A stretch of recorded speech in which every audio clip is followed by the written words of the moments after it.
Hi, it's Darnell with Whales and Recipes, and today I'm going to steam and crisp some chicken breasts in the Ninja Foodi Smart XL pressure cooker and air fryer. And let's see how it does right now. Alright, so I'm going to do like a lemon pepper type of a flavoring to these chicken breasts. And so to get started, I've got myself a tablespoon of black peppercorns I'm pouring in here. And I've also got a half cup of water. And I've got myself 6 tablespoons of lemon juice. This is kind of like the bottled lemon juice. This isn't like fresh lemons. If you're using fresh lemons, you can squeeze out a couple. But those will be my, kind of fluid and spices in the bottom of the pot there. But here are my chicken breasts, and I've got 3 boneless, skinless chicken breast halves. I'm going to be coating them with this extra light olive oil. Also going to be using some Old Bay lemon and herb seasoning and some Kinder's lemon pepper seasoning, but nothing in this video is sponsored. I do want to point that out. So I'm going to go ahead and get the chicken breast oiled up, seasoned up, then get them into the crisper basket here. So I've got the chicken breast in there. Just going to, basically, they kind of got shifted when I held the pot up for you, the crisper basket up for you, but just going to kind of adjust to make sure that I got a nice single layer of them there. And so I'm going to go ahead and stick this into the cooker, into the pot here.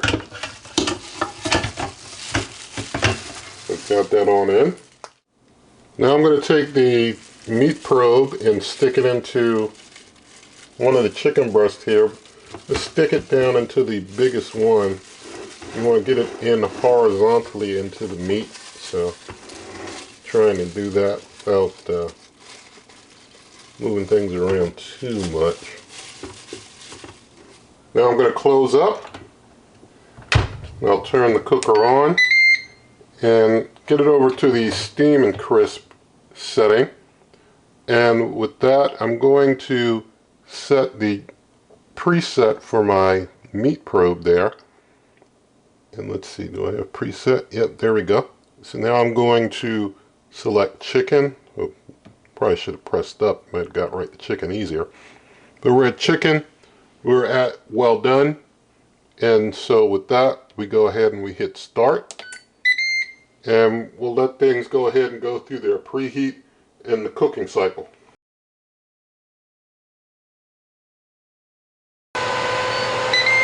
Alright, so 28 minutes and the cook is done.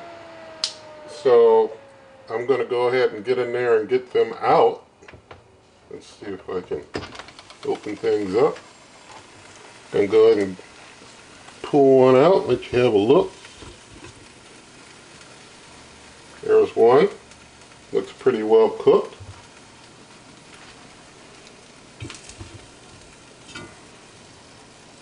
There's another. And I'll have to get the probe out of this other one to get it out.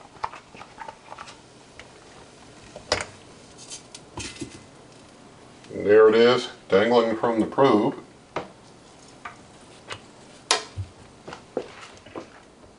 Now when I close the lid up, and I guess I can basically, if I just turn the cooker off and back on, you can just see that it was set to like probably 390.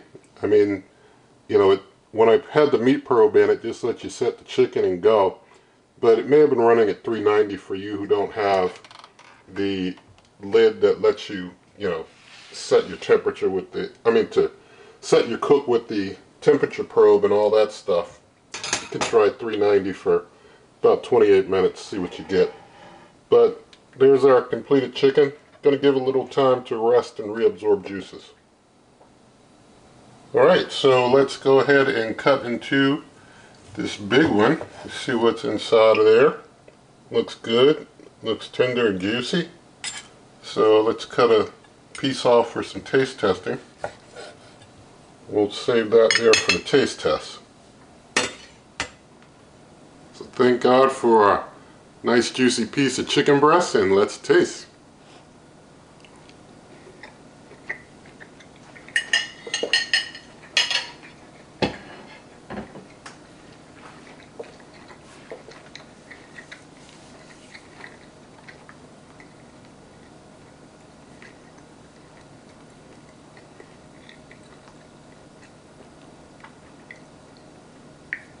Alright, I did get a big piece of chicken there, but it's moist, tender, and juicy, and it turned out pretty good.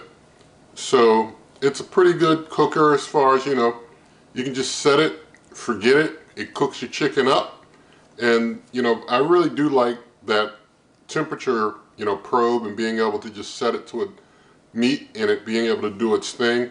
I do think that, you know, it's definitely better than the one that doesn't have one. I think that, you know, because that temperature probe is pretty good as far as tracking the temp properly and correctly. So it works out real nice, you know, having the cooker that can do its thing automatically, and it can do that steam and crisp. If you don't want to pressure cook and have your chicken all falling apart, you want to air fry and have, you know, getting kind of dried out, you can do the steam and crisp. It's super moist. It's nice and, you know, cooked on the outside crisp. It's a great cooker. It just does a great job. Thoroughly impressed. So with all of that said, you can always check out my blog, superwaveovenrecipes.com. Also, in the video description, lots of ways to help this channel. And if you like this video, please do give it a thumbs up. Share the video with a friend. Leave your comments. Subscribe to the channel. Hit that notification icon. And good eating.